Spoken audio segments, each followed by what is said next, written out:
నమస్తే, welcome to red TV. నేను వంశీ. ఈరోజు మనం మాట్లాడే టాపిక్ కూలీ. మరి కొన్ని నెగిటివ్ టాక్స్ వచ్చినాయి, కొన్ని గుడ్ టాక్స్ వచ్చినాయి. అసలు ఎందుకు అలా బ్యాడ్ టాక్స్ వచ్చినాయి అని అడిగే ప్రయత్నిద్దాం ఒకసారి. ఇప్పుడు వరకు ఎంత కలెక్షన్స్ వచ్చినా అడిగే ప్రయత్నిద్దాం ఒకసారి. సార్ నమస్కారం సార్. సార్ ఇప్పుడు కూలీ సినిమాలో ఫస్ట్ వచ్చిన హైప్ సినిమా చూశాక చాలా మంది నెగిటివ్ టాక్ మాట్లాడారు. ఎందుకు చాలా మంది బాగుందన్నారు, చాలా మంది నెగిటివ్ టాక్ వచ్చింది. ఎందుకు సార్ ఈ మధ్య వ్యత్యాసం ఎందుకు వచ్చింది? అంటే ఈ సినిమాకి అంచనాలు భారీగా ఉన్నాయి. అవును, ఫస్ట్ టైం నాగార్జున గారు విలన్ క్యారెక్టర్ చేయడం, అవును, లోకేష్ కనకరాజ్ ఇప్పటి వరకు క్లాప్ అనేది లేకుండా అవును, సినిమాలు చేయడం, అవును, దీంతో అలాగే అమీర్ ఖాన్, ఉపేంద్ర వీళ్ళందరూ కాస్టింగ్ అంతా పెద్దది. అవును. సో ఎక్కడ లేనంత, ఎప్పుడూ లేనంతగా ఈ సినిమాకి బజ్ అది క్రియేట్ అయ్యింది. అంచనాలు ఇంకా భారీగా ఉన్నాయన్నమాట. అయితే ఇక సినిమా అలాగే ప్రమోషన్ లో కూడా అంతా చెప్పింది ఏంటంటే, ఎక్కువగా నాగార్జున గారి క్యారెక్టర్ హైలైట్ గా ఉంటుంది. ఫస్ట్ టైం ఆయన విలన్ గా నటించారు. ఆయన ఈవెన్ రజనీకాంత్ గారు కూడా అసలు ఆ క్యారెక్టర్ నేను చేయాలనుకున్నాను అని చెప్పారు. దాంతో ఇంకా ఇంకా అంచనాలు మరింత పెరిగిపోయినాయి అనమాట. అమ్మో ఏదో ఉంటుంది అని అనుకుని వెళ్ళి థియేటర్లు చూస్తే ఆయన క్యారెక్టర్ అంతగా లేదు. ఇంకా చెప్పాలంటే ఈ క్యారెక్టర్ ఎందుకు చేశారా ఆయన అన్నటువంటి అభిప్రాయం అభిమానులకే కాదు, కామన్ ఆడియన్స్ కి, మీడియాకి చాలా మందికి ఇదే అభిప్రాయం కలిగిందన్నమాట. సో ఈ విధంగా అలాగే ఇక్కడ తెలుగు స్టేట్ లో ప్రధానంగా నాగార్జున గారి కోసం వెళ్ళారు. ఆ విధంగా డిసప్పాయింట్ అనుకుంటే తమిళలో కానీ ఎక్కడ కూడా అంటే కథ కొత్తగా ఏమీ లేదు. నేనైనా లోకేష్ కనకరాజ్ కథ మీద కన్నా ఈ స్టార్ కాస్టింగ్ వీళ్ళందరినీ పెట్టి ఈ ఒక్కొక్క ఎపిసోడ్ లాగా అన్నట్టు తీసేయడం జరిగింది అన్నట్టు అనిపించింది. అయితే ఊహించిన విధంగా మలయాళం యాక్టర్ షోయబ్ ఉన్నాడు, అతను క్యారెక్టర్ హైలైట్ గా ఉంది. ఓకే. సో మొత్తానికి అయితే అందుకనే కొంతమంది మెయిన్ తమిళనాడులో రజనీ ఫ్యాన్స్ మాత్రం ఫీస్ట్ లాగా పండగ లాగా ఉంటుంది, వాళ్ళకి బాగా నచ్చుతుంది. ఓకే. ఓవరాల్ గా చూసుకున్నట్లయితే అవి ఎవరాజ్ అనే టాక్ మాత్రం వచ్చింది అన్నమాట. ఓకే. అది ఇప్పటి వరకు ఎంత కలెక్షన్స్ వచ్చింది సార్? అంటే ఓవర్సీస్ లో మనం చూసుకున్నట్లయితే ప్రీమియర్స్ లోనే 3 million పైన వచ్చింది. ఇప్పుడు ఫస్ట్ డే కలిపి 4 million క్రాస్ చేసి దూసుకుంటూ వెళ్తుంది. అలాగే ఓవరాల్ గా చూసుకున్నట్లయితే ఫస్ట్ డే 150 కోట్ల పైన కలెక్ట్ చేసింది. అది తమిళనాడుకి ఇది ఫస్ట్ మూవీ అనుకోవచ్చు. 150 కోట్లు మనం గతంలో కూడా మాట్లాడుకున్నాం. ఫస్ట్ డే అప్పటి వరకు ప్రీ అడ్వాన్స్ బుకింగ్ లో 70, 75, 80 అలా అనుకోవచ్చు. అట్లీస్ట్ అందులో ఖచ్చితంగా 100 కోట్లు ఖచ్చితంగా వస్తుందని అన్నట్టుగా అంచనాలు ట్రేడ్ పండితులు, సినిమా పండితులు అందరూ 100 ఖచ్చితంగా ఈజీగా క్రాస్ చేసేస్తుందని అనుకున్నాం. ఇంకా అంతకు మించి 150 కోట్లు ఫస్ట్ డే. అది తమిళ రజనీకాంత్ సినిమాలోను, తమిళ సినిమాల్లో కూడా ఫస్ట్ టైం అనుకోవచ్చు 150 కోట్లు బాగా కలెక్ట్ చేయడం అనేది. సో అంటే ఇక్కడ ఇంకా రజనీకాంత్ సినిమా అంటే మనం చూసాం ఎంత క్రేజ్ ఉంటుందో. కొన్ని సాఫ్ట్వేర్ కంపెనీలు సెలవులు కూడా ప్రకటించాయి, వాళ్ళే టికెట్ ప్రొవైడ్ చేయడం. అంటే ఆ స్టైలు, ఆయన గత సినిమాలు చూస్తే ఒక భాష ఎలా ఉంటుంది, కబాలి, ఒక కాల, ఇవన్నీ ఎలా ఉన్నాయో ఒక ఫ్యాన్స్ ఆయన ఎలా చూడాలనుకుంటారు.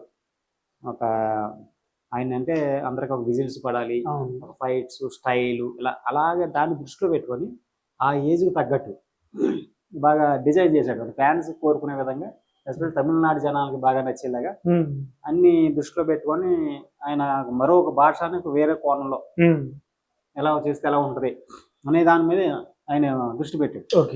అది జనానికి వాళ్ళకి అది బాగా నచ్చింది. అందువల్లనే దీనికి ఎక్కడా లేనంత అయితే ఆ సినిమా ఎలా ఉంది, కథ ఎలా ఉంది అన్ని పక్కన పెడితే ఒక మార్కెటింగ్ దృష్టిలో ఆలోచించి ఒక బజ్ క్రియేట్ చేయడం, ప్యాన్ ఇండియా లెవెల్లో దీని మీద ఒక అట్రాక్షన్, ఇది మనం చూడాలి అని ఆడియన్స్ లో ఒక క్రియేట్ చేయడంలో ఆ విషయంలో మాత్రం లోకేష్ కనకరాజ్ సక్సెస్ అయ్యని చెప్పొచ్చు. అంటే డైరెక్టర్ గా ఇందులో గొప్ప కథ ఉందా లేదా, హిట్ ఫ్లాప్ ఇవన్నీ పక్కన పెడితే ఒక సినిమా ఇప్పుడు అంతా ఆడియన్స్ చూస్తున్నాం మనం. ఈ సినిమా అనౌన్స్ చేసిన వెంటనే ఇది చూడొచ్చు మనం, ఇది సినిమా చూడాలి, థియేటర్ లో చూడాలి మనం, లేదంటే ఏ ఓటీటీలో చూసినా పర్లేదు, ఇలా ఆడియన్ వచ్చేసింది. అంటే గతంలో వేరు, ఎంటర్టైన్మెంట్ తక్కువ ఉంది కాబట్టి వచ్చి ప్రతి సినిమా మనం చూడాలనుకునేవారు. ఇప్పుడు బోల్డ్ అంత ఎంటర్టైన్మెంట్ దొరుకుతుంది ఇంట్లోనూ, ఓటీటీలోను, టీవీలోను రకరకాలు. సో అందువలన ఈ భారీ కాస్టింగ్, భారీ విజువల్స్, భారీ సినిమా, క్రేజీ సినిమా అయితేనే థియేటర్లకు చూద్దాం అన్నటువంటి ఫిక్స్ అయిపోయారు ఆడియన్స్. అలాగే ఇది మేకర్స్ కూడా సినిమా అనౌన్స్మెంట్ తోనే ఒక బజ్ క్రియేట్ చేయాలని ఇటువంటి సెటప్లు, అలాగే ఒక విలన్ ఒక దగ్గర నుంచి, క్యారెక్టర్ ఆర్టిస్ట్ ఒక దగ్గర నుంచి, హీరోలు అలాగే గెస్ట్ రోల్స్, ఇలా ప్యాన్ లెవెల్లో సినిమా తీసుకోవాలందరూ కూడా ఒక్కొక్క లాంగ్వేజ్ నుంచి ఒక్కొక్క స్టార్ హీరోని తీసుకోవడం, దీంతో ఒక బజ్ క్రియేట్ చేయాలన్న ఆలోచనతో ఇలా ప్రయత్నం చేస్తున్నారు. ఇప్పుడు నాగార్జున గారి క్యారెక్టర్ ఎలా ఉంది అసలు? మరి అనుకున్నంత ఫ్యాన్స్ కి చెప్పడం జరిగింది. ఫస్ట్ విలను రజనీ గారికి అందుకంటే నాగార్జున గారి క్యారెక్టర్ చాలా బాగుంది, చాలా హైప్ ఉంది అన్నారు. Hmm. సో మరి సినిమా చూసిన తర్వాత హైప్ అనిపించింది నాగార్జున గారికి వచ్చిన ఆ విలన్ క్యారెక్టర్కి సెట్ అయిపోయారా మరి? అదే ముందు అయితే బజ్ బాగా క్రియేట్ అయింది, హైప్ ఒక లెవెల్లో అవును. ఉంది. అంటే ఏమనుకున్నారంటే ఇంకా బిగినింగ్ నుంచి ఎండింగ్ వరకు ఆయనే కనిపిస్తారు. Hmm. అలాగే రజనీకాంత్ గారు, నాగార్జున గారు వీళ్ళిద్దరు కలిసే సీన్లు అద్భుతంగా ఉంటాయి. Hmm. ఇప్పుడు కూడా సినిమా కథలో Hmm. హీరో ఎలివేట్ అవ్వాలంటే విలన్ స్ట్రాంగ్ గా ఉండాలి. Hmm. ఇక్కడ విలన్ ని స్ట్రాంగ్ గా అన్నట్టు చూపించారు. కానీ వీళ్ళు అలాగే ఇద్దరి మధ్య నువ్వు నేను అన్నట్టు ఒక ఫైట్ కానీ Hmm. వీళ్ళిద్దరు ఎప్పుడన్నా కలుస్తుంటే అది ఎప్పుడు కలుస్తారని ఆడియన్స్ క్యూరియాసిటీ ముందే బిల్డప్ చేయాలి. Okay. ఒక రైటర్ వీళ్ళిద్దరు ఎప్పుడు ఇలాంటి ఒక పవర్ఫుల్ పర్సన్, ఇలాంటి ఒక పవర్ఫుల్ పర్సన్ Hmm. వీళ్ళిద్దరూ తలపెడితే ఎలా ఉంటది, అవును. ఏం జరుగుతుంది సీను అని ఇంట్రెస్ట్ ముందు క్రియేట్ చేయాలి. Hmm. వాళ్ళు వచ్చి ఇద్దరు కలుస్తారు కానీ అది అంత ఆడియన్స్ కిక్ కానీ అది ఇవ్వలే. అవును. అలాగే ఎండింగ్ కానీ ఈయన చనిపోయే సీన్లు కానీ వీళ్ళిద్దరి మధ్య ఫైట్స్ కానీ ఇవి కొంచెం బెటర్గా చేసుంటే బాగుండు అన్నట్టు ఫీలింగ్ క్రియేట్ చేసింది. మెయిన్ ఇంకా షాకింగ్ ఏంటంటే అసలు నాగార్జున గారి క్యారెక్టర్ కన్నా ఆ మలయాళం యాక్టర్ షోయిబ్ అన్న అతనిది Hmm. అది చెలరేగిపోయాడు అసలు. అతను Okay. ఒక డ్యాన్స్, ఒక ఫైట్స్, ఒక పోకిరే రేంజ్ లో అతను ఒక బిల్డప్, పోలీస్ కానిస్టేబుల్ Hmm. ఈ అంతా కూడా అతన్ని ఇంకా అతని కోసం ఈ సినిమా తీసారు అన్నట్టుగా అతని క్యారెక్టర్ లెంగ్త్ ఎక్కువ ఉంది, చాలా బాగుంది అనమాట. Okay. సో అది ఇక్కడ మనం చూసిన జనరల్ అది ఏదో నాగార్జున గారికి ఇంకా బెటర్ గా ఉంటుందని, ఈవెన్ రజనీకాంత్ గారే ఆ క్యారెక్టర్ నేను చేయాలనుకున్నాను, అవును. అతను ఆ క్యారెక్టర్ ఎంతో నచ్చి చేశారు. నాగార్జున గారు 7-8 టైమ్స్ నరేషన్ విన్న తర్వాత కానీ ఫైనల్ చేయలేదు, ఎన్నో మార్పులు చేశారు. ఇవన్నీ ఉంటే ఎన్ని జనంలోకి వెళ్ళిపోయి ఇది ఎక్కువ ఊహించేసుకున్నారు. అవును.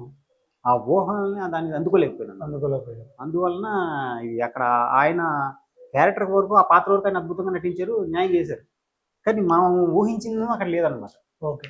మరి తమిళనాడుకి 1000 కోట్లు ఫస్ట్ సినిమా అవ్వబోదని గతంలో మాట్లాడుకున్నాం. ఇప్పుడు అయ్యే అవకాశం ఉందండి మరి? అంటే ఫస్ట్ డే 150 కోట్లు కలెక్ట్ చేసింది. Hmm. అయితే ఇప్పుడు 1000 కోట్లు రావాలంటే టాక్ ఎలా మనం చూసాం, ఒక బాహుబలి కానీ, ట్రిపుల్ కానీ, అవును. పుష్ప కానీ అట్లా టాక్లు ఎలా వచ్చినాయి, అవును. అద్భుతం, వావ్, అసలు అవును. మనం సినిమా చూడాల్సింది ఇది. Hmm. అందులో ఈ డైలాగ్ ఉందంట, ఆ యాక్షన్ సాంగ్ బాగుందట, ఇదంట అని మనం సోషల్ మీడియాలో అయితే ఈ అల్లు అర్జున్ ఈ మ్యానరిజమ్స్ కానీ అవి కానీ ఎంత వైరల్ చూసాం కదా. అవును. అలాంటి బజ్ అలాంటి అద్భుతమైన టాక్ రావాలి. 1000 కోట్లు కలెక్ట్ చేయాలంటే మామూలు విషయం కాదు కదా. ఓకే. అంత అద్భుతమైన టాక్ దీనికి రాలేదు. Hmm. ఇది గొప్ప సినిమా అని, గొప్ప కథ అని, ఇప్పుడు ఇమీడియట్గా వెళ్ళిపోయి చూసేయాలని అలాంటి టాక్ రాలేదు. Hmm. మామూలుగా ఓకే బాగుంది, పర్వాలేదు, యావరేజ్, ఓకే కలెక్షన్ అన్న టాక్ వచ్చింది. కలెక్షన్ అంటే టాక్కి కలెక్షన్కి సంబంధం లేదు. అవును. అంటే అడ్వాన్స్ ముందు మనం చెప్పుకున్నట్టు అవును. బజ్ క్రియేట్ అవ్వడం వలన చాలా కథ ఎలా ఉంటుంది, సినిమా ఎలా ఉంటుందని పక్కన పెట్టేసి మొత్తం అందరూ కూడా అడ్వాన్స్ బుకింగ్లో Hmm. బుక్ చేసుకోవడం వల్ల 150 కోట్ల వరకు కలెక్ట్ చేస్తుంది. ఓకే. అయితే ఇప్పుడు మనం అంత మరి 1000 కోట్లు కలెక్ట్ చేస్తుందా, ఇట్లా సినిమా అభిమానులు, కోలీవుడ్ అభిమానులు అందరికీ అది ఆశ అనమాట. 1000 కోట్లు తమ సినిమా చేయాలని. అవును. మనకి టాలీవుడ్ లో 1000 కోట్లు కలెక్ట్ చేసిన 4 సినిమాలు ఉన్నాయి. Hmm. బాహుబలి 2 కానీ, ట్రిపుల్ ఆర్, అవును. కల్కి, పుష్ప 2 ఈ అవును. మనకు 4 ఉన్నాయి 1000 కోట్లు కలెక్ట్ చేసింది. ఈవెన్ కన్నడలో కూడా కేజీహెచ్ అనే సినిమా ఉంది, అది 1000 కోట్ల పైన కలెక్ట్ చేసింది. Hmm. కానీ ఎంతో పెద్ద ఫస్ట్ నుంచి సౌత్ ఇండస్ట్రీ అంటే తమిళనాడు ఎక్కువ చూపించేవాడు. అవును. అటువంటి ఆ ఇండస్ట్రీ నుంచి ఇప్పటి వరకు లేదు, 1000 కోట్లు కలెక్ట్ చేసిన సినిమా లేదు. ఓకే. సో అంత బజ్ అంత దీనికి ఉంది కాబట్టి ఇది ఈజీగా కొట్టేస్తుంది అన్నట్టు Hmm. ఎన్నో ఆశలు పెట్టుకున్నారు వాళ్ళు. అవును. కాకపోతే ఇప్పుడు ఈ టాక్ తోటి ఇప్పుడు ఈ వీకెండ్ ఇవాళ రేపు ఎల్లుండ సండే వరకు కలెక్షన్ బాగానే ఉంటాయి కానీ Hmm. అప్పటి వరకు 400-500 లోపు రావచ్చేమో. కానీ ఆ తర్వాత నుంచి పెర్ఫామ్ చేయడం అనేది మండే నాడు క్లారిటీ వస్తుంది. ఓకే. ఈ టాక్ తోటి 1000 కోట్లు కలెక్ట్ చేయడం అంటే కష్టం అన్నట్టుగా అంటున్నారు సినిమా పండితులు.